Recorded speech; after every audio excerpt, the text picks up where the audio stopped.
남부, 충청과 전북 내륙은 10에서 60mm, 서울, 인천, 경기 북서부와 광주, 전남 서부는 5에서 30mm의 비가 내리게 됩니다.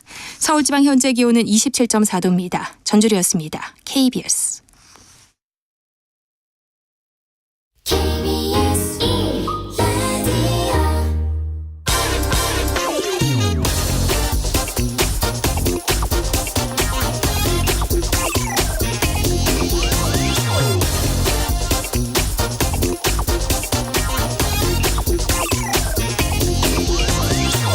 이틀 전 일본 정부가 후쿠시마 방사능 오염수 투기 일정을 확정했을 때 국무조정실 차장은 방류 계획상 문제는 없지만 그렇다고 방류를 찬성하는 건 아니라는 아리송한 말을 남겼습니다.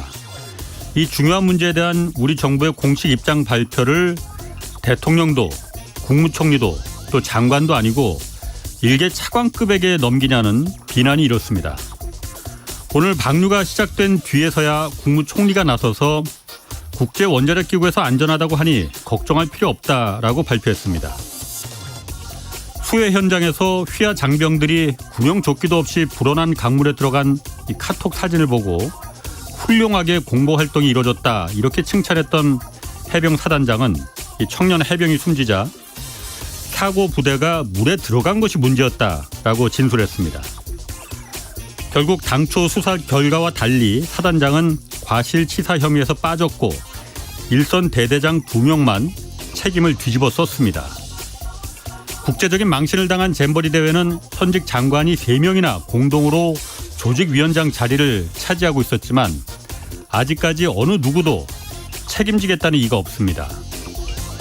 윤석열 대통령 집무실 책상에는 바이든 대통령이 선물로 준 명패가 하나 있습니다. 영어로 모든 책임은 내가 진다 라는 글귀가 적혀 있다고 합니다. 네, 경제와 정의를 다잡는 홍반장, 저는 KBS 기자 홍사원입니다. 홍사원의 경제쇼 출발하겠습니다. 유튜브 오늘도 함께 갑시다.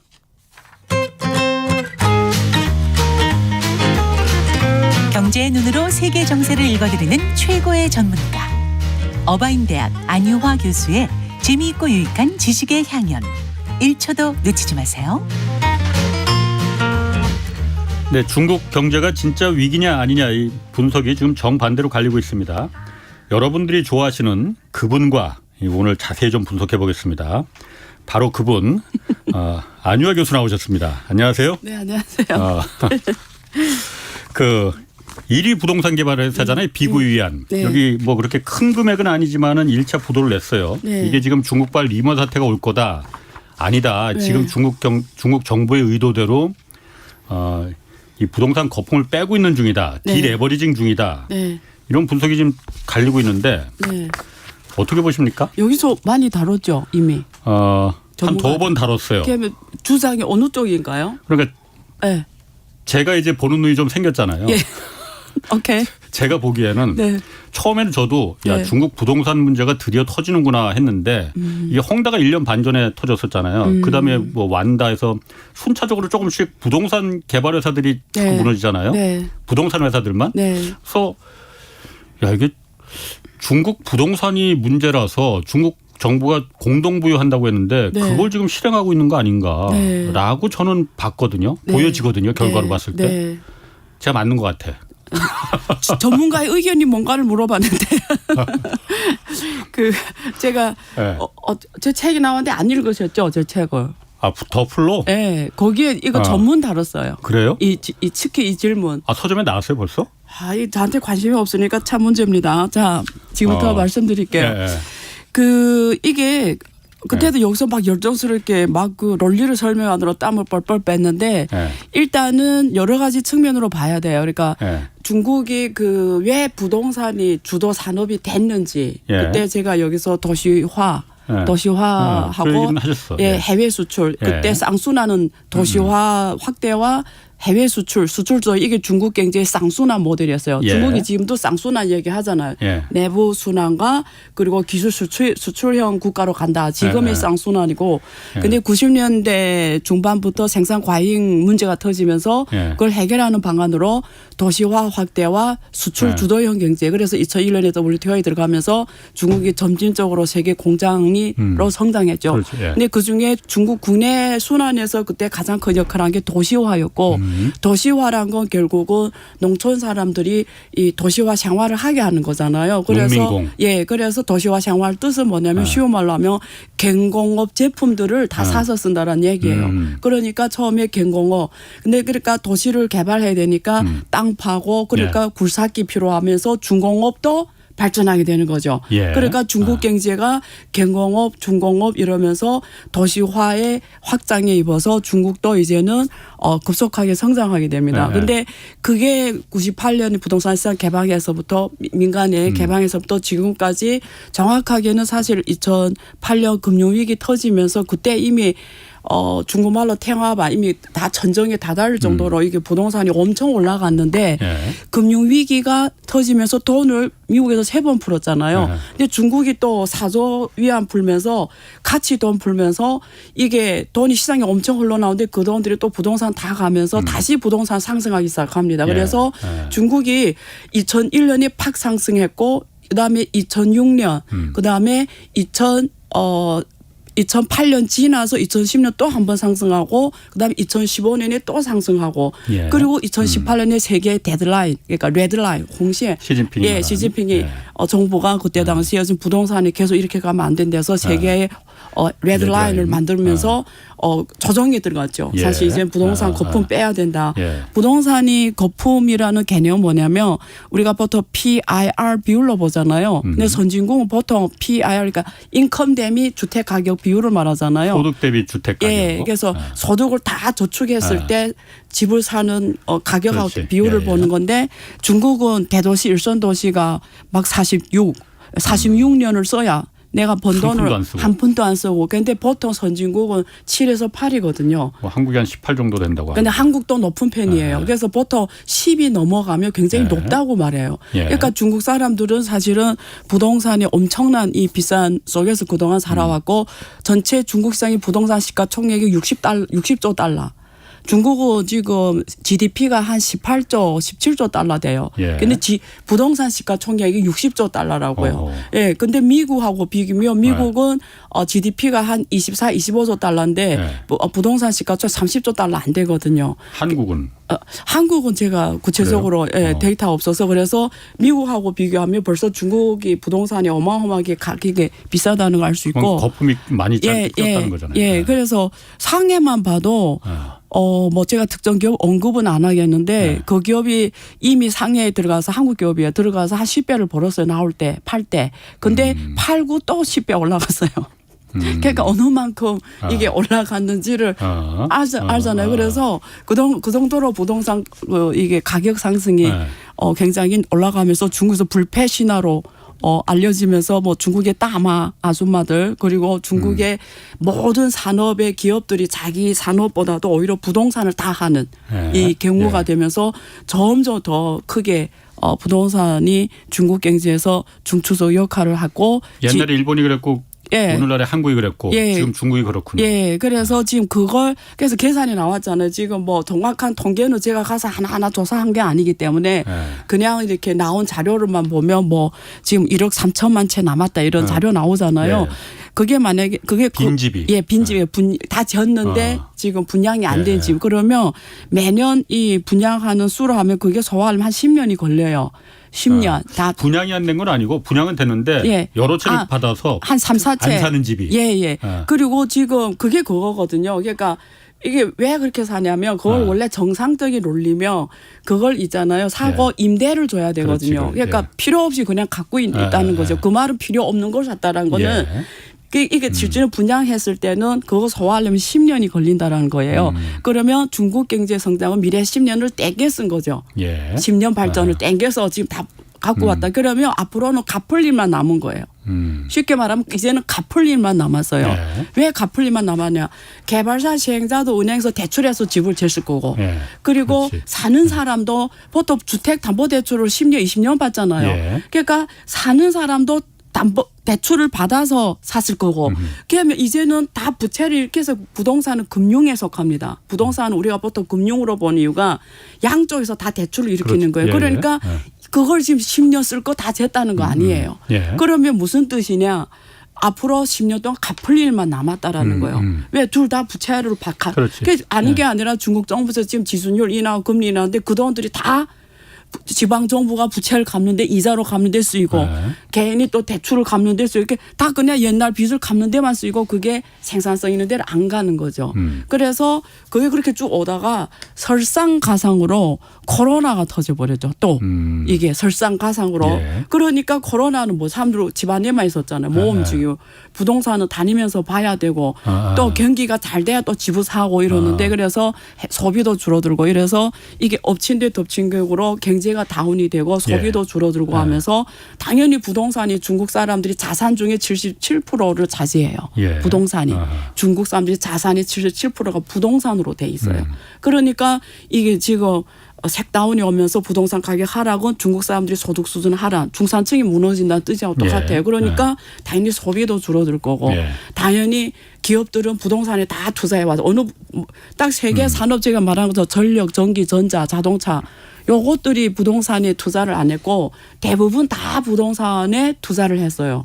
이 자기 업을 하지만 기업들이. 예, 그거 같이 하고 예. 거죠. 그러니까 어떻게 돼요? 그러니까 완전 지금 다 모든 산업이 같이 지금 다운되는 그래서 이렇게 왔죠. 그러니까 그대 앞으로 10년 땡겼으니까 이제는 갚을 일을 하니까 그 과정은 어차피 진행이 되게 돼 있어요. 그러니까 이거는 어차피 발생되게 돼 있어요. 지금 일어나는 일들은. 그러니까 네. 제가 묻고 싶은 거는 네. 발생되게 돼 있는데 네. 이게 그래서 지금 우리 언론에서도 많이 그렇고 전문가들도 그렇고 처음에 초기에 지금도 물론 그렇게 많이 주장합니다. 중국 경제 이제 끝났다. 네. 부동산 문제가 드디어 터지기 시작했다라는 거거든요. 네. 끝났다고 끝나는 건지 네. 아니면 이게 지금의 거품을 제거하기 위해서 당연히 고통이 수반돼야 되잖아요. 오케이. 중국 정부가 지금 의도한 대로 지금 가고 있는 건지 네. 그걸 제가 말해달라고 하는 거거든요. 오케이. 무슨 요구가 많네요. 그래서 그러니까 그 질문은 별 크게 요구도 한 것도 없는데 사실 그 질문 네. 오늘 이 라이브 방송에서 제일 중점적으로 네. 말해줄 거예요. 왜냐하면 한국 정부든 기업이든 투자하는 사람이든 지금 궁금한 게 그거거든요. 그렇지. 예. 제가 그 제 책에서도 쓴 것처럼 투자란 예. 그 국가 운명에 대한 베팅이라는 거잖아요. 예. 그러면 내가 중국 투자할지 미국 투자할지 한국 투자를 할지는 도대체 그 국가의 미래 운명을 어떻게 보내 문제거든요. 본질이.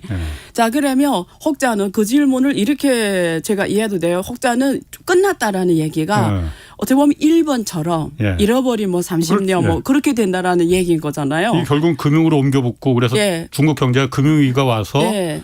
중국은 한 번도 금융위기를 겪어본 적이 없는 나라잖아요. 네. 그래서 한 번 겪으면 크게 겪을 것이다라는 네. 예상은 다 하고 있었잖아요. 네. 그 타이밍이 지금 왔다. 네. 그럼 질문을 두 개로 쪼갤게요. 하나는 금융위기로 이어지냐. 아하. 단 하나는 잃어버린 일본의 그 역사를 반복할 것이냐. 왜냐하면 지금 많은 기사들이 이제는 중국식 성장 모델이 끝나서 뭐 성장률이 그 IMF가 어디서 나왔잖아요. 앞으로 뭐 2%로 갈 거다. 성장이 이제는 예, 예. 5%대도 없고 중국 성장은 4%, 2%로 갈 거다. 뭐 예. 그걸 끝났다라고 표현을 하는 예. 것 같아요. 예. 맞죠? 예. 예. 그러면 우선 그 금융 위기로 넘을 거냐. 이 질문은 제가 논리를 말씀드리면 예. 중국 부동산은 아까 부동산은 금융이라고 했잖아요. 양쪽에서 시행사, 개발사 레벨이지. 예. 사는 사람 레벨이지. 자, 그러면 이 사람들이 못 갚을 때 은행이 어떻게 돼요? 다 부실 대출이 되는 거죠. 떼이는 거니까. 예. 근데 한국은 저축은행 같은 데서 보통 PF 대출을 많이 하잖아요. 예. 중국은 그걸 많이 하는 은행이 도시상업은행하고 농촌상업은행이에요. 그러니까 그 지방은행.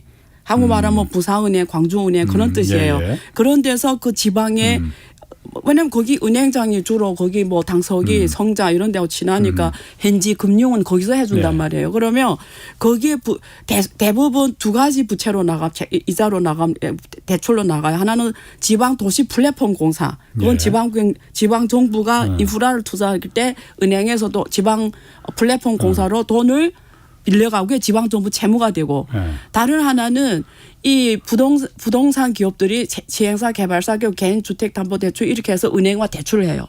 그러면 지금 처음에는 그렇게 막 해줬어요. 중국이 저일로부터 고속 성장하면서 처음에 은행들 보니까 돈을 너무 잘 버네 부동산에 막 넣어놔도 막 대출을 잘 해줬어요. 예. 근데 미국 그 모기지 그 금융위기 딱 겪으면서 은행들이 뭐가 생겼냐면 이거 잘못하다가는 이게 나도 같이 망하겠네 해서 그다음부터 되게 이렇게 홍관 선선 관리라고 해서 이렇게 대출해 주는 거 되게 리스크 헤지에 더 잘 안 해주기 시작해요. 사실은 좀 조심스럽게. 선선 홍관이 그렇듯이. 예, 그래서 어떻게 했냐면 신탁 상품으로 변해버리기 시작합니다. 그러니까 신탁, 무슨 투자 상품으로. 직접 해주는 게 아니고 금융기관들이 투자 상품 만들어서 투자 상품 특징은 많은 사람들의 돈을 모아오는 거잖아요. 리츠 상품으로 만들든지 뭐 여러 가지 자산관리 상품에 넣어서 그게 결국은 원래 은행이 직접 대출해서 신탁관리 상품으로 갚버린 거예요.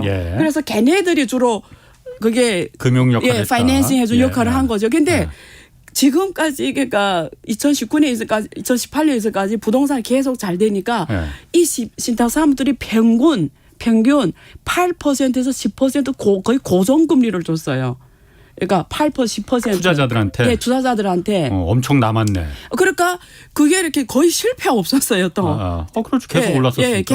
계속 그러니까 그게 사람이 한번 투자해보고 해보니까 잘 되면 어떻게 점점 더 하게고 주변에 또 친척 뭐 다도 그러니까 신탁 상품이 어마어마하게 커지면서 그게 주로 중국 부동산의 파이낸싱한 역할을 해줬어요. 자, 근데 부동산이 탁 죽었죠. 죽으니까 이제 먼저 누구부터 망하냐면 일단은 대기업은 있잖아요. 이제 말하는 이런 대기업 헝다 이런 정도의 기업이요. 삐거이외에는 한 6위 하는 기업이에요. 중국에서. 근데 뭐 전체 이 규모 3, 4선 도시에서 1등하는 기업이고 지금 이런 기업인데 얘네들은 워낙 대기업이다 보니까 전국구로 노는 애들이에요. 그러니까 은행이 대출을 많이 해주죠. 그렇게 신탁사가 아니고. 뭐 신탁사도 있는데 사실은 얘네는 주로 은행 돈을 마음대로 받을 수 있는 애들이었죠. 그러니까 대기업이니까.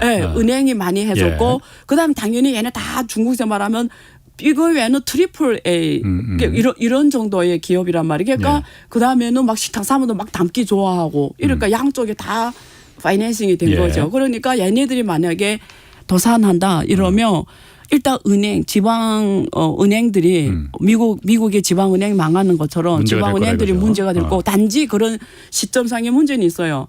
이걸 NPL 부실 대출을 바로 장부상 인지하냐 안 인지시키냐 안 시키냐 문제예요. 예를 들면 살려놓고 지금 헝다 살려놓고 계속 그게 뭐 존재하는 채권이잖아요. 그렇게 하면 아직 부실 채권으로 인지가 안 되는 거고 뭐 거기에 대해 계속 그런 걸 담는 거죠. 거기 예비금을 계속 담아가는 이런 시간을 끄는 방법이 있고. 그런데 신탁상품은 아니에요. 신탁상품은 그렇게 안 돼요. 왜 그러냐면 신탁상품 뭐죠? 만기라는 게 있잖아요. 자, 뭐 3년 뭐 얼마. 그러면 이게 원래 계속 8에서 10% 주던 게 금리가 점점 줄어들기 시작하고 드디어 안 준대. 이번에 그 중롱 거기서 지금 신탁상품 이자를 안 준다고 지금 그랬잖아요. 그런 일이 터지는 거죠. 그러면 이게 연쇄로 발생하는 거죠. 그래서 지금 그런 규모까지 하면 앞으로 지금 부동산 아가씨가 총액이 60조 달러라고 했잖아요. 제 보기에는 거기 그 대부분 일선도시이긴 하지만 지금 사실은 도시별로 좀 차이는 있는데 지방 도시는 사실 막 많게는 6, 70 떨어졌어요. 부동산 가격이 6, 70.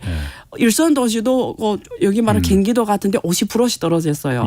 그럼 60조 달러 자산이 30조 달러 된다라는 거예요. 그럼 거기에 그 손실을 다 누가 갖고 가냐. 이제 파이낸싱이 해주는 신탁 거기하고 은행이 되는 거죠. 그런데 지금 상황으로는 신탁 상품이 올해 들어서 계속 이게 계속 나와요. 그러니까 이자를 못 갚는 상황이 계속 나오고 부실 계속 작년부터 계속 터지거든요. 한두 개씩. 근데 이게 지금 아직 표면에 드러안난 정도지 내 생각에 이게 진짜 지금 딱 열어놓고 하면은 사실은 이번에 이 중롱 같은 이런 사태가 어마어마하게 사실 나올 수 있죠.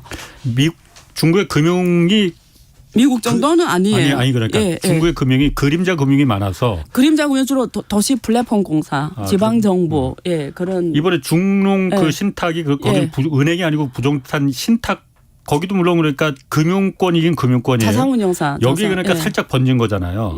그렇죠. 그러니까 본격적으로 번질 가능성이 그러니까 있다는 건지 없다는 건지 지금 애매모호합니다. 지금 안 아니 그래서 지금 이렇게 봤을 때는 지금 이번에 올 때 데이터를 봤더니 중국의 10대 톱 부동산 기업들 보면 국유 기업이 6개 뭐 민영 기업이 한 4개 이렇게 돼 있는데 지금 일단은 망한 거는 민영 기업이에요. 부동산이 민영 기업. 그다음에 국유기업 성격에서 부동산이 망한 게 이번에 원양그룹입니다. 원양集团 이번에 원양그룹도 지금 거기 부동산 기업이고 돌아온 이자를 못 냈잖아요. 얘네 한 10위권 정도 되는 애인데 근데 이게 시너지가 이게 지금 시그널이 엄청 커요. 원양그룹이 이 지금 부도 사태 나오는 거는 그러니까 이자를 못 갚는 사태. 왜냐면 얘네가 누가 대주주냐면 중국 생명보험회사가 인민생명공사가 그러니까 여기 말하면 제일 큰 보험사가 주주예요. 그래서 작년부터 힘들었어요, 얘네들이. 근데 계속 이 중국 생명보험회사 런쇼라고 중국 런쇼가 계속 그 돈을 여기서 뭐 자산 팔면 사주고 하면 돈을 계속 놓다가 이번에 만기 도래한 거 못 줬다는 건 무슨 뜻이냐면 중국 그 생명보험회사도 이제는 안 넣겠다라는 거잖아요, 돈을. 부동산 쪽에는 왜냐면 대주주인데 작년에 계속 어려움할 때 얘네 사줬는데 지분을 계속 양도받으며 온 거예요. 그런데 올해 들어와서 지금 이게 못 내게 생겼다는 거는 이제는 중국 생명보험공사도 이러다가는 자기네가 위험해진다는 거죠. 이렇게 실제로 여긴 돈이 어마어마하게 많아요. 여기는 자산이 어느 정도 규모냐면 헝다 부도낸거하고 지금 여기 헝다하고 이번에 그 비고에 합한 거 다 물 수 있는 정도로 많아요.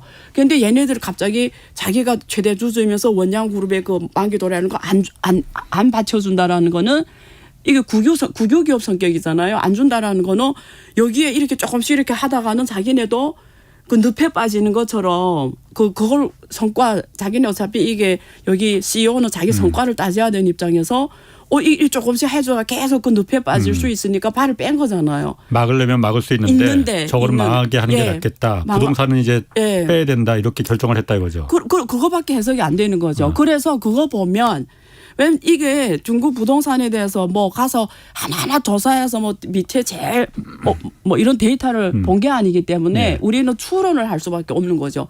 여기에 비해별 보면서 그래 보면은 중국 부동산은 생각보다 심각하다. 여기서 이번에 원양그룹이 이게 국유기업의 성격이 이렇게 나왔다는 거는.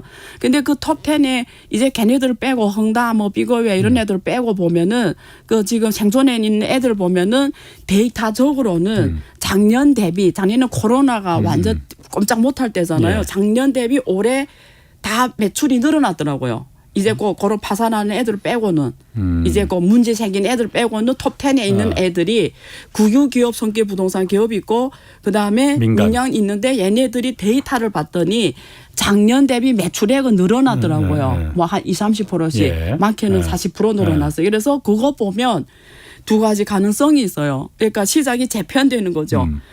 이게 유동성 관리를 잘 못한 애들 그러니까 비거왕 같은 게 대표적 사례죠. 그러니까 얘네들이 3, 4선 도시의 중심으로 부동산 쫙 했는데 3, 4선 경제가 죽으면서 3, 4선 도시란 건 좀 그 지방 작은 여기 말하면 1, 2선은 베이징이나 상하이 같은 대도시고 얘네는 방리담의 모델이에요. 비거웨 홍다 똑같아요. 방리담의 2, 3선 도시에 주로 넣는데 2, 3선 도시가 지금 경제가 지방 정부가 돈도 없고 지금 힘든 상황이니까 그게 지금 먼저 떨어졌잖아요. 한국도 부동산이 지금 지방이 먼저 60, 70 떨어져 똑같은 거예요. 똑같네. 그러니까 얘네들 먼저 무너진 거죠. 자, 그러면 얘네 무너진 공간을 이제 그래도 좀 유동성 잘 관리한 애들이 그쪽을 자기네 뭐 토지를 싸게 사온다든지 혹은 개발을 더 해준다는 데서 매출을 얘네들이 차지할 수가 있죠. 그래서 얘네는 증가했더라고요.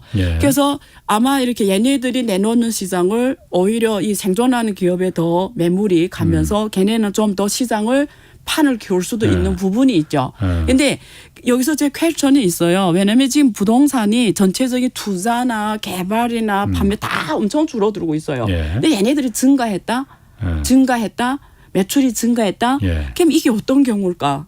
생각해 보면 제 생각에는 가격을 엄청 다운시켜서 매출을 했던지 예, 가격을 엄청 다운시켜서 집값을 분양가를 팔기 위해서 일단 유동성이 중요하니까 그렇게 했던지 아니면 뭐 다른 원인은 있을 것 같아요. 예, 근데 그거는 구체적으로 뭐 조사를 안 했기 때문에 뭐라 말하긴 힘들지만 일단 워칭은 해야 된다. 근데 걔네들이 만약 10개 중에 지금 한 3, 4개 망하고 걔네들이 이렇게 또 시장을 이렇게 가져올 수 있으면 그러면 신탁사들이 뭐 보통 신탁사를 한 기업에 많이 하는 게 아니라 골고루 하잖아요. 그러면 주로 집중한 애들은 망할 거고 근데 걔들이 여기저기 좀 이렇게 주로 특히 1, 2선 도시에 한 신탁 상품들은 그래도 좀 괜찮고 그래서 저는 어떻게 보냐면 지금 이 시점을 올해 지금 이미 하반기 들어왔고 내년 상반기 내에 승패는 결정된다고 봐요. 승패는. 근데 지금 중국 인민은행이 하는 비협을 보니까 그러니까 우린 추론할 수밖에 없는데 이번에 금리를 인하한 게 단기 금리만 인하했잖아요. 1년짜리만. 예, 1년짜리 0.1% 인하했고 5년짜리는 그대로 유지했잖아요. 그러니까 5년짜리가 원래 중국의 주택담보대출 기준금리가 되는 거잖아요. 예. 만약 부동산 기업들을 살려면 그걸 살렸어야 되는 거예요. 그걸 내렸어야 되는 거잖아. 그건 손을 안 대버렸어. 중국 정부가 그거는 다시 말해서 부동산은 이참에 죽든 말든 거품 제거하겠다라는 의지 아니에요? 그래서 그걸 두 가지 가능성이 있죠. 하나는 어차피 아까 앞에서 말한 것처럼 10년 땡겨서지니까 갚지 않고는 못 간다 이거는. 이거는 어차피 갚아야 끝나는 일이잖아요. 그래서 그렇게 생각할 수도 있고 다른 하나는 그걸 어떻게 해석할 수 이렇게 해석할 수 있어요. 은행들이 지금 이번에 올해는 은행들이 대출 나간 금액을 봤는데 사회융자 규모 그 데이터를 보면 나오거든요. M2가 우리가 화폐 찍어내 발생하는 이런 유동성을 말하잖아요. 화폐의 유동성을 말하는데 M2는 계속 두 자릿수 성장해요. 10%씩. 돈을 그러니까 많이 공급하는데 놀라운 일은 대출은 작년 절반밖에 안 돼요. 대출 규모가. 그러니까 올해 상반기. 그럼 어떻게 통화량이 증가를 해요? 대출이 줄어드는데? 아니 그러니까 지금 이게 이상하잖아요. 그러니까 무슨 말을 하냐면. 이상하다고 말하시는 거예요? 그러니까 무슨 말을 하냐면 이게 상업은행들이 하는 비헤이버들이 지금 우리가 봤을 때는 지금 이게 논리적으로 지금 이게 데이터적으로 논리적으로 안 맞는 게 많다는 거죠. 지금. 이거 대출을 절반밖에 안 되는 게 어떻게 해석이 돼요. 지금. 그러니까 이게 그러게. 뭐라고 해야지? 아니, 상식적으로 대출이 안 해석이 안 늘어나는데 돼요. 통화량이 어떻게 늘어나요? 그러니까. 통화량은 지금 늘어나긴 늘어났다면서 계속 그러니까. 10.2% 두 자릿수로. 모르다가 늘어나고 그냥 현금으로다가 이렇게 막 중앙정부에서 막 돈 줬다 미국처럼. 그러니까 그런 걸 이렇게 지금 해석이 안 되는 것들이 많아요. 그다음에 또 그것도 해석이 안 돼요. 중국은 계속 흑자. 무역 흑자가 계속 증가하는데 외환보유액은 계속 그 자리에 거의 계속 그 데이터거든요. 잠깐 거기 딴 길로 빠지면 이거부터 먼저 해결하고. 아니 그러니까 무슨 말 하냐면 지표들을 보고는 판단이 이거 지금 상황이. 판단이 안 된다고요. 지금 상황이. 그럼 아까 말한 대로 1년짜 중국 정부가 1년짜리 그 단기 대출 금리는 0.1%포인트 찔끔이긴 하지만 늘려줬잖아요. 맞아요. 그거 이건 말하다가, 왜 늘려준 거예요? 그거 말하다가 사회를 잘하시네요. 그래서 그걸 설명드리면 자, 제가 잡아드려야지 누가 잡아드리겠어요, 교수님을. 자, 그러면 이런 경우 있죠. 그거는 지금 제가 읽는 중국인민은행은 부동산은 됐고 지방정부 부채가 더 시급한 것 같아요. 지방정부 부채 문제 해결하는 게 더 시급한 것 같아요. 왜 그러냐면 중국 경제는 누가 발전시키냐면 각 지방정부별로 알아서 해요. 그래서 이번에도 그 특수채를 발행했잖아요. 지금 특수채를 한국 돈을 몇백 조 발행했잖아요. 그게 주로 몇 개 도시를 지정했죠. 천지, 운남, 거기 귀주, 제일 어려운 도시에 주는 걸로 특수 발행채를 하게 했잖아요. 그러니까 제가 지금 단기 금리를 인하했다는 건 무슨 뜻이냐면 지방정부 플랫폼 공사들이 있잖아요. 지방정부 부채를 제일 많이 갖고 있는 애들이 그러니까 내가 만약에 은행장이라고 했을 때 지방 은행장 할 때 정부에서 5년은 변동 안 하고 단기는 내려줬단 말이에요. 그러면 그 말은 뭐냐면 은행장 입장에서 지금 이게 금리가 계속 내리면 마진이 줄어들잖아요. 은행이 돈을 못 벌잖아요. 은행이 마진이 줄어드니까. 그러면 은행장 입장에서는 이 계속 마진이 들어서 은행도 돈을 못 버는 차에 그러면 은행의 마진을 높이려면 중장기 대출을 많이 해줘야 되는 거예요. 예. 왜냐하면 5년 차는 금리를 안 따냈으니까 그렇지. 마진이 예. 많이 남잖아요. 그러면 경제학적 행위로 봤을 때는 단기 대출은 줄이고 예. 장기 대출을 많이 해주게 되죠. 이 은행장의 입장에서는. 예, 그러면 예. 이 지방정보 플랫폼 이런 회사들한테 원래는 안 해줬거든요. 이게 부담이 너무 세잖아. 이게 전문학적으로 부채만 올라가니까. 예. 근데 그 중앙의 뜻은 장기 대출을 많이 해줘라는 뜻인 거죠. 중장기 대출을 많이 해줘라는 뜻으로 읽히는 거죠. 지방 정부를 살리기 위해서. 예. 왜냐하면 지방정 모든 플랫폼 네. 인프라 투자든 뭐 하든 다 이게 1년에 결판나는 게 아니라 보통 3년에서 5년, 10년 이런 거 프로젝트들이잖아요.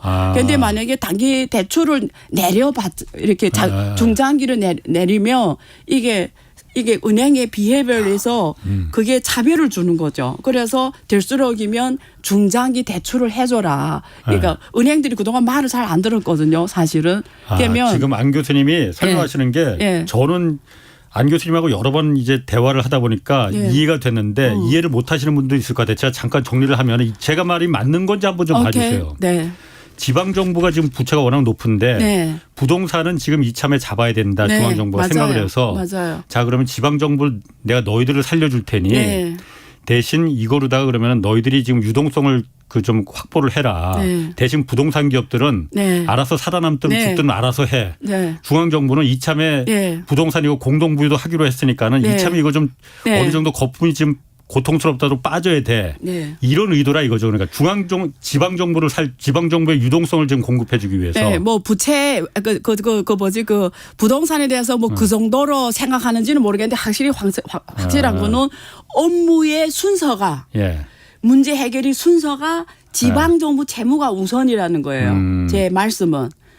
만약 부동산 기업들을 살리려면은 네. 5년짜리 그 대출을 가도 주택담보대출 금리를 내렸을 텐데 그렇죠. 그걸 안 살린 거 보니까 그렇죠. 얘네들은 우리 관심 없다. 뭐 그 중앙정부는. 정도로는 모르겠는데 업무의 순위가 항상 순위가 이쪽으로 왔다라는 예, 예. 거죠. 왜냐하면 살리려면 어느 채를 금리를 내려야 지부 산 사람들도 이자를 환급하는 게 싸지잖아요. 그렇지. 예, 예. 근데 그걸 확실히 안 한 거 봐요. 근데 지부 산 사람들이 이자를 갚는 게 작아야 소비를 하잖아요. 예, 예. 지금 부동산이 너무 몇 개에서 소비를 못 하잖아. 예. 돈이 지금 예. 없어서. 그러면 원래는 경제 차원에서 보면 중장기를 내려줬어야 되거든요. 그래야 대출을 갚는 사람도 부담이 들어서 소비가 여력이 나오고 그다음에 부동산 기업들도 그게 생기죠. 이래 공간이. 근데 그거 안 한 거 봐서는 제가 봐서는 일하는 순서가 혹은 문제 해결의 순서가 지방정부 부채 부담을 줄이는 게 우선순위다. 예. 왜? 지방 경제를 살리는 주체는 지방 정부이기 때문에. 예. 예. 그러면은 만약 그 예. 안 교수님이 시진핑 입장이라고 한다면 예. 이 상황이 예. 지금 부동산 기업들은 큰 기업들 아까 짜잘한 기업들은 오히려 더 매출이 늘어난다고 하지만은 네. 그건 정말 집값을 올려서 늘어나지는 않을 것 같아요. 예. 싸게 분양을 그렇죠. 하니까는 예. 늘어나는 것 같고 이 큰 기업들이 무너지는데 그럼 부동산이 무너지는 게 거품이 제거하면서 예. 오히려 중국 경제가 나중에 위기가 아니고 더 탄탄한 쪽으로 갈 수 있는 건지 아니면 네. 위기로 그냥 이 금융 쪽으로만 전이가 안 되면은 오케이. 네. 위기 쪽으로는까지는 번지지 않을 건지. 네. 예. 그 질문 혹시 그 일본하고 비교해서 설명해도 되죠? 오늘 또 이따가 진화 러먼도 가는 것도 좀 오늘 상무장관도 해야 되는데. 아 그래요? 그러면 어떻게 하지? 나 아니, 이거- 논리를 풀어줘야 되는데 간단하게 풀까 그래도? 그렇지 간단하게. 아 이게 항상 미션 임퍼서블인데요. 그래도 임파서블. 예, 임퍼서블인데 내가 그래도 해줘야 되니까 자 이게 그 질문이 결국 중국 경제가 어떻게 되냐 이 질문이거든요. 그렇죠. 자, 그러면 재미있는 데이터가 있어요. 정확하게 일본이 30년 전 일본하고 중국 데이터가 지금 정확하게 똑같이 돼 있어요. 예, 일본이 잃어버린 30년 시작하는 그 시점에 거시경제 지표 데이터하고 지금 중국 지표 똑같이 돼 있다고요. 왜 너무 재밌잖아요. 자, 그래서 보면 지금 그러니까 이게 이머징 국가들이 대부분 한국 포함해서 보통 40년은 고속 성장해요. 40년 고속 성장해요. 그 16개 이머징 국가를 조사를 했는데 40년은 다 고속 성장할 수 있게 일본도 40년 동안 경제가 52배. 그러니까 전후 그다음에 90년 그때 52배. 중국은 지금 개방에 40년 동안 50배. 거의 비슷해요. 그다음에 중국이 지금 1인당 GDP가 1.27달러예요. 17만 달러예요. 네. 1.27. 근데 일본도 당시에 한 1.16달러가 비슷하다는 거죠. 80년대. 그리고 중국이 도시화율이 현재 65%. 당시에 일본은 60%. 그래서 비슷해요. 지금 데이터가. 근데 그거만 보면은 장기 침체로 갈 가능성이 있는데. 올 것 같은 중국이. 느낌이 들어요. 근데 여기 또 비슷한 게 뭐냐면 출산율이에요.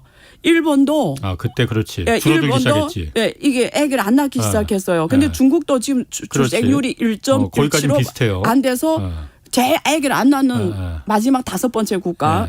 그리고 이미 1년에 아기 낳는 수가 1,000만 명 이내로 떨어졌어요. 그러니까 이제는 확실히 지금 중국이 인구가 줄어들고 그다음에 또 겹치는 게 당시에 일본의 가계 부채율이 60%였는데 중국이 지금 60% 됐어요.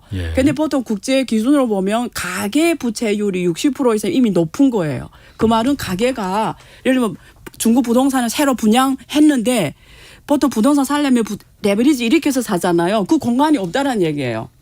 그러니까 중국 부동산이 앞으로 팔리기 힘들다는 얘기예요. 이게 이미 레버리지를 거의 다 썼다라는 거예요. 우리 같은 경우는 100% 넘는데도 지금 잘 팔리고 있는데 어쨌든 뭐 그건 잘 어디서 잘 팔려요? 한번 알려줘요. 어디서 잘 팔리는지를. 예. 그래서 무시하시고. 그래서 겹친다. 근데 일본이 그다음부터 거의 뭐 성장이 정체된 쪽으로 왔는데 일본이 그나마 그래도 좀 다행이었던 게 이게 산업이 좀 탄탄했잖아요. 그러니까 일본 경제 당시에 산업하고 부동산이 이렇게 있었는데 부동산은 무너졌는데 다행히 산업이 탄탄했어요. 이 기술들이 탄탄하게 갖고 있고 이미 선진국으로 가고 이 부동산이 이렇게 무너졌는데 중국은 지금 이제 1인당 GDP가 1.27이니 이게 사실 중진국 위에 있어요. 이게 이미 중진국 왔어요, 사실은. 그래서 어떤 기사는 뭐 중진국도 못 가고 망한다. 이건 좀 정확하지 않고. 자, 그래서 보면 일본하고 중국이 이게 다른 게 뭐냐를 봐야 되거든요. 그렇지. 이제 보면. 근데 일본은 일단 인구가 한 1억 정도 국가고 중국은 지금 적다고 해도 12억이 되는 국가예요. 지금 일단 인구 규모가 다르고요. 그다음에 일본은 전쟁 진나라, 패국. 전쟁 진나라, 패국. 전쟁 패국이라고 해요. 패전국. 맞아. 전쟁 패전국이잖아요. 그러다 보니까 자기 정치적으로 자기 독립적인 게 없어요. 그래서 섬유 산업이 원래 일본이 제일 잘했어요. 근데 미국이 그때부터 301조 그 조항을 대면서 덤핑을 막 때리면서 그게 쭉 어디까지 오냐면 처음에는 섬유 산업, 그다음에 철강 산업, 그다음에 가전 사업, 그 다음에 지금 반도체 산업, 그 다음에 지금 비행기 있잖아요. 그 비행기가 부가가치 제일 높은 거잖아요. 그러니까 이렇게 오는데 다 미국의 슈퍼 301조에 걸리면서 못하게 했어요. 그러니까 근데 일본은 미국 말을 들을 수밖에 없는 거예요. 근데 지금 똑같은 일이 벌어지는 거예요. 중국은 들을 필요 없다. 중국에 대해서 똑같이 때리고 있는 지금 똑같이 때리고 있잖아요. 지금 모든 미국 조항을 다 대면서 덤핑을 때리고 지금 블랙리스트에 올리고 지금 당시에 똑같이 하고 있는 거예요. 그런데 어디서 찾아내면 중국은 계속 한다라는 거예요. 지금 멈추지 않는다라는 거. 왜? 안 멈춰도 되니까. 근데 일본은 멈출 수밖에 없었죠. 그래서 일본은 망했고. 망한다 표현 아니죠. 왜냐면 일본 지금도 엄청난 선진국이고 어쨌든 장기 침체로 들어갔으니까 30년. 그래서 이런 면에서 일단은 중국하고 일본은 다르다라는 걸 일단 인지해야 되고요. 두 번째 아까 1억 인구 국가와 12억 인구 국가는 게임이 다릅니다. 무슨 말이냐면 일본은 왜 미국이 때리면 꼼짝 못하고 있을 수밖에 없냐면 자국 내에서 돌아가는 경제가 안 되니까 무조건 수출을 해야 되는 거예요. 무조건 수출을 해야 경제가 계속 가는데 수출을 하려다 보니까 무역 규제에 걸려버리면 못하는 거예요. 근데 그때도 미국이 제일 큰 시장이었잖아요. 지금도 중국이 제일 큰 수출 시장이 유럽하고 미국입니다. 그러니까 미국이 딱 때려버리면 중국도 힘들어요. 근데 그나마 다행인 거는 중국 국내 수요가 중국이 충분히 돌아갈 수 있는 만한 받쳐올 만한 수요고요. 일단 첫 번째. 또 일본하고 다른 게 뭐냐면 중국은 이미 일본 사례를 잘 연구해서 준비를 잘해서 그게 뭐냐면 1대1로입니다. 일본은 뭘 못했냐면 이렇게 때릴 때마다 산업을 계속 바꿔왔어요. 섬유를 때리면 섬유를 버리고 철강 때리면 철강 버리고 반도체 때리면 반도체 버리고 이렇게 오다 보니까 이게 그때 그냥 이렇게 했지. 근데 중국은 그게 아니고 이게 제일 중요하다는 걸 알기 때문에 그 산업을 계속 만들어 가지고 온 거예요. 예. 그리고 만약에 다른 나라에서 때릴 때 이게 수출이 문제가 생기는 걸 알기 때문에 1대1로 만든 겁니다. 예. 그래서 1대1로 탄생된 배경은 사실은 생산 과잉 문제 해결이에요. 예. 그래서 중국 제품을 쫙 수출하는 거예요. 이게 다르고요. 두 번째는 중국이 또 뭘 잘했냐면 해외 투자를 많이 했어요. 근데 일본은 해외 투자를 딱 많이 했죠 일본도. 아니에요. 근데 지금부터 잘 들으셔야 되는데 이게 차이 나요. 일본은 해외 투자를 주로 선진국 중심으로 많이 했어요. 미국으로. 예, 미국하고 유럽을 제일 많이 예. 했는데 근데 이게 지금 문제인 거예요. 다 두 번째 그럼 어디다 또 했냐? 이머징 지역은 동남아, 아시아에 했어요. 예. 중국도 많이 했어요. 예. 근데 문제가 생기면서 다 철수해 버렸어요. 그 자리를 누가 차지했냐면 중국이 차지한 거예요. 그러니까 후에 일본에서 이제는 선진국이 다 금융으로 가버렸잖아요. 예. 그러니까 그다음부터 일본은 금융만 투자해온 거예요.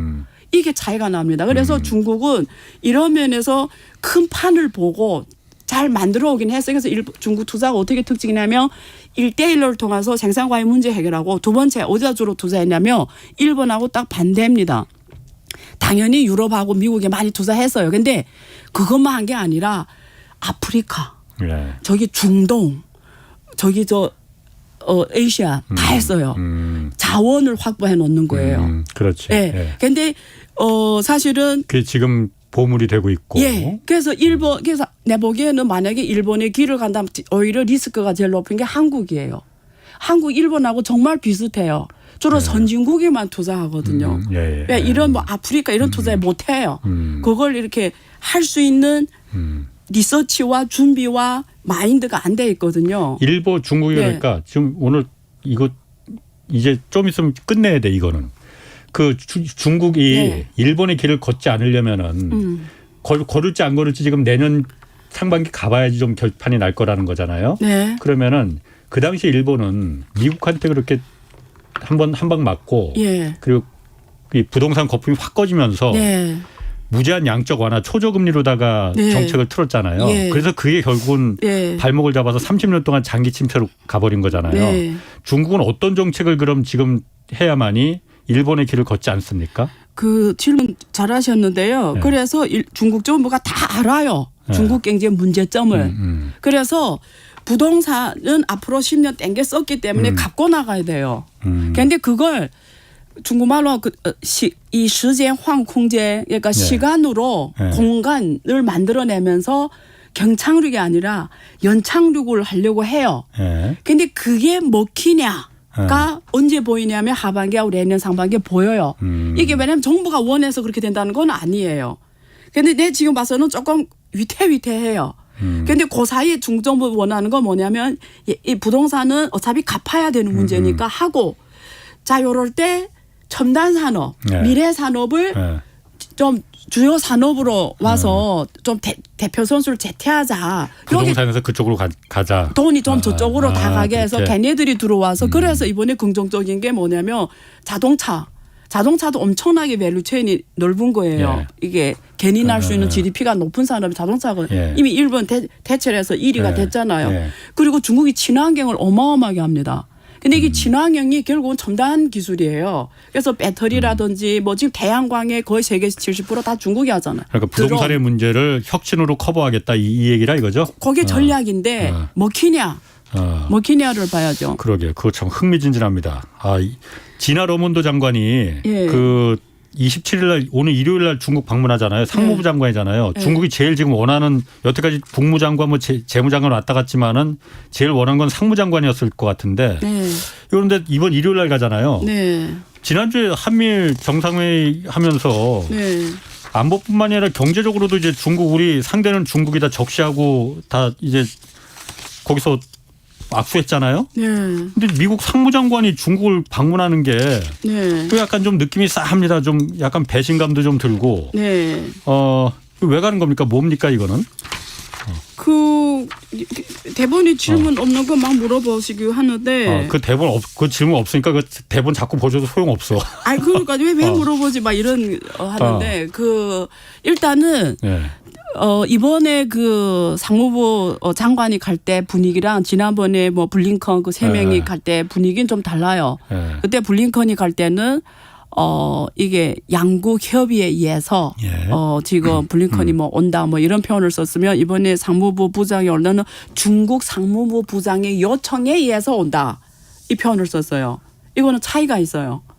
중국 상무부 장관이 예. 이제 요청해서 예. 미국에 오는 거다. 예, 그러니까 외교가 좀 예. 정상일 때는 항상 이게 국제 룰이에요. 그렇지. 예. 예, 예. 해당 국가의 예. 카운터 파티가 요청해서 오는 구조로 가거든요. 예. 근데 작년 6월달에 그거는 그런 게 없었어요. 연령 예. 갈 때도 그랬고 뭐 예. 어제 내내가 요청해서 내내 오게 한 거다 뭐 이런 분위기야 쉽게 말하면. 예. 근데 이번에는 중국 사무부 장관의 요청에 의해서 27일부터 30일까지 방중한다. 뭐 이렇게 일단은 나왔고 그 전에 미국에서 미중 무역 촉진위원회라는 게 있어요. 그게 협회 같은 거예요. 예. 좀 방관 민간 조직이에요. 예. 거기에서 기업인들이 먼저 중국을 방문했어요. 먼저 방문해서 예. 중국을 방문하고 그리고 이번에 지금 사무부 장관 오기 전에 이번에 중국 기업 27개를 그러니까. 그 잠정적 그 블랙리 거기서 지금 빼버렸잖아요. 수출 제한 조치도 다 풀어줘 버렸어요. 예, 그 말은 아니 중국하고 이제 경제적으로 이제 싸우자고 해놓고서는 풀어주면 어떻게? 예, 그러니까 그게 뭐냐면 미국 쪽에서 먼저 그 보이는 거 성의를 보인다라는 거죠. 약간 배신감 느끼는데. 배신감 느껴요. 그래서 그건 예. 거기가 말하고요. 어쨌든 이렇게 성의를 보이는 거잖아요. 근데 중국이 그걸 받아들이는 문제예요. 근데 중국은 이렇게 생각하는 거지. 그래, 얘네 필요하니까 뭐 기업이 왔을 테고 첫째, 두 번째. 야, 그 27개가 원래 거기 들어가서는 안 되는 거다. 근데 수출 통제 제한이. 내내 임의로 그게 주로 반도체 기업하고 신재생 에너지 기업들이 제일 많아요. 그 안에 지금 리스트에 들어간 게 내내 임의로 갖다 놓고 그다음 지금 엄청 은혜를 베푸는 것처럼 예. 자기 방중하기 전에 은혜를 베푸는 것처럼 뭐 이제 해봤더니 문제 없네 뭐 이래서 그래서 이런 생각하는 거죠. 이런 거를 감사하다고 생각해서 이 미국하고 중국 간 협상에서 뭘 양보하고 이런 일은 없을 거다. 그러니까. 네. 미국이 네. 그렇게 먼저 선물 보따리를 중국한테 먼저 풀어준 게 뭘 이번에 가서 얻으려고. 근데 이게 상무부라는 역할이 상무부 이 조직의 역할이 기술 제한 풀어달라고 지금 그렇죠. 그러니까 중국은 요구하는 거 아니에요? 그러면? 예, 그렇죠. 이게 상무부 역할이라는 게 주로 국제무역, 수출입 제한, 그리고 무역 구제 조치라든가 그리고 양국 간에 서로 어떤 협상을 필요할 때 해야 되는 게 상무부가 하는 일이에요. 그럼 지금 가서 할 수 있는 게 수출입 제한, 그러니까 양국 간에 지금 무역이 그러니까 비장벽 제한이라고 하죠. 비관세 장벽, 비관세 장벽 그게 있고 그리고 중국도 막 갈륨, 게르마늄 수출 제한 조치를 하겠다는 게 근데 그게 없으면 지금 안 되잖아요. 그러니까 이런 거 그리고 국제 무역에서 큰 원칙적이 않은 거는 협력을 확대하자. 그리고 뭐 어떤 협의.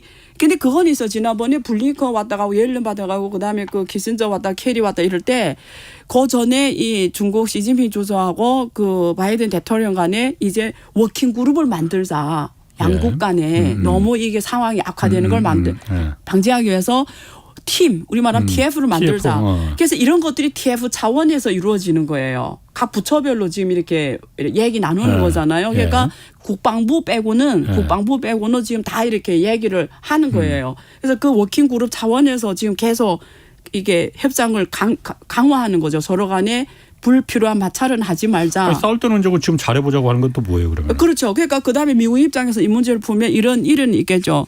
미국은 전 세계에 보여지는 이미지가 이번에 이랬잖아요. 원래는 중국하고 디커플링이라 했다가 디리스킹이라고 했잖아요. 그러니까 제가 그때 말한 것처럼 왜 디리스킹이냐. 디리스킹 안 하면 유럽이 참여를 안 한다고 그랬잖아요. 왜? 디커플링이 아니다라는 거. 중국하고 디커플링해서 죽는다라는 거잖아요. 그래 디리스킹 해야 이게 진입 장벽이 나와서 같이 한다는 거죠. 그런 면에서 부담을 덜어줘야 디리스킹으로 한 거예요.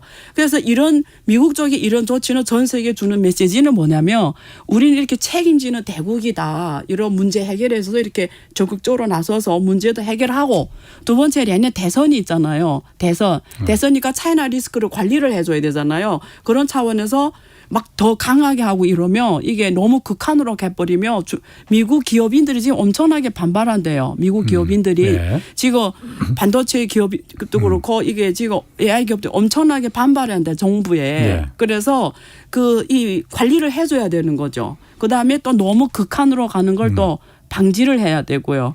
아니 중국 상무부장이 원해서 이번에 그 러몬도 상무장관이 가는 거면은 중국이 원했으면 중국이 미국으로 가야지 왜 미국 장관이 중국으로 가느냐 이거죠. 그래서 그러니까 일각에서는 필요해서, 예. 그러니까 미국 국채가 지금 중국이 안 사주니까 국채 사달라고 가는 거 아니냐. 그리고 그 반대로다가 뭔가를 좀 중국한테 주는 거 아니냐. 이런 해석이 있어서. 미국 국채는 연론이 가서 제기를 한 거고요. 연론이 가서 말을 했어요 이미. 예. 근데 중국 정부 입장에서 했다는 건 아직 확인은 안 됐죠. 그게. 아니 그런 거는 그러니까 공개. 그러니까 둘이 만났을 때 밖에다 말하는 게 있고 안 말하는 게 있어요. 이게 결과 안 나온 건 안 말을 해요. 예. 그러니까 보통 말을 하는 거는 별로 중요하지 않은 것들이 많아요. 말을 안 한 것들이 진짜라는 거죠.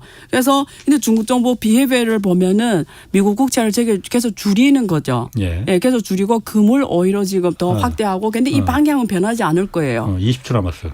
아 그래요? 그래서 그 러몬도 장관이 지금 가는 거는 국채하고는 상관은 없는 거예요, 그러면? 상관이 없다보다 가서 간 김에 말을 해달라 뭐 이 정도겠죠. 그런데 그 국채 때문에 간다고 저는 생각 안 해요. 그럼 주는 게 예. 아까 27개 기업 그 예. 수출 통제 제한은 이미 미국이 해제해 버렸고 예. 반도체나 아직도 이런 많아요. 첨단 제한 예. 기술도 이번에 해제해줄 가능성이 있습니까? 그러니까 주고받기를 하겠죠. 단시간에 할까요?